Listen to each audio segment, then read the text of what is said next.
Hey, welcome back to the Retrobite Show.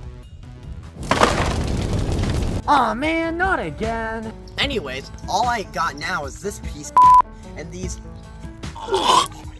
games. Anyways, 3D games on the Gameboy Color.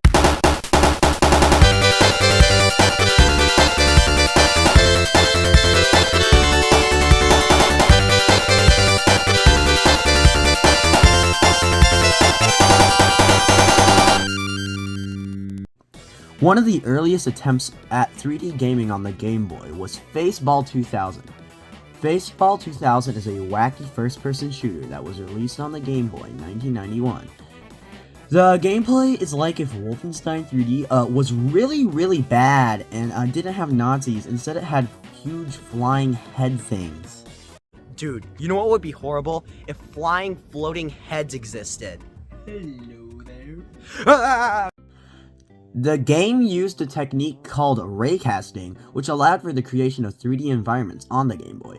FaceBall 2000 was praised for its impressive graphics and was one of the first games to do 3D games on the low-powered Game Boy. 1 year later, we got X. X is an impressive 3D game, which is basically a portable version of Star Fox. While the game was not released outside of Japan, it was a major achievement for the time. It was partially the reason that Star Fox exists, due to it being originally a test by Argonaut Software, who later made the games like Star Fox and made the Super FX chip that made 3D gaming possible on the SNES. Other than that, it's pretty basic. And only 1 year later, we got Race Driving. Race Driving is definitely a 3D polygonal game on the Game Boy. The game features a variety of tracks to race on, each with its own unique twists and turns that require precise driving skills to navigate. It doesn't hold up at all, but for a 3D game on the Game Boy, it's still pretty bad. I probably could get more enjoyment from the cereal box. Okay, that's it for Game Boy. Now on the Game Boy Color. Toy Story Racer was developed by Traveller's Tales, who now makes the LEGO games, and released in 2001. Toy Story Racer is still pretty cool, because it creates an illusion of true 3D. I say illusion because it's not actually 3D. Do you really think a Game Boy could make those graphics? Much like Donkey Kong Country on the SNES, Toy Story Racer uses pre-rendered graphics. Basically, when you're playing the game, it's just a video of the track moving, and your cart is just placed above to make it look 3D. But it's not actually 3D.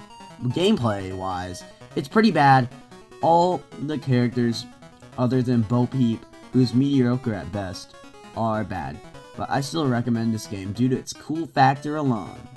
Before the most impressive 3D Game Boy Color game, we got Tyrannosaurus Tex.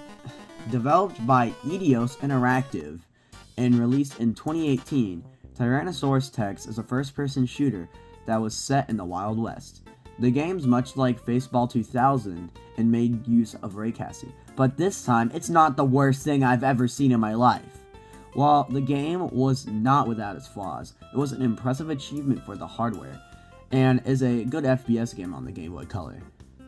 The last game on the list is not a newcomer to the series. It was in our 3D SNES game video, and no, it's sadly not Doom, which doesn't have a real port.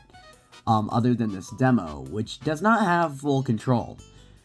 Yeah, so anyways, the last game in this flip-flapping video is frickin' Wolfenstein 3D.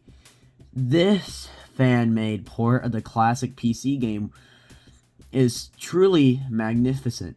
Developed by what I'm pretty sure is just one guy. The port was a faithful recreation of the original game and made use of a custom chip in the cartridge much like the Super FX chip. While the game was not an official release, it was a testament to the dedication of the gaming community and showcased the limits of what could be done on the Game Boy Color. Gee willikers, I found this coupon which lets you turn in one Game Boy for every 3DS Special Edition. I wonder what I'm going to do for next week's episode.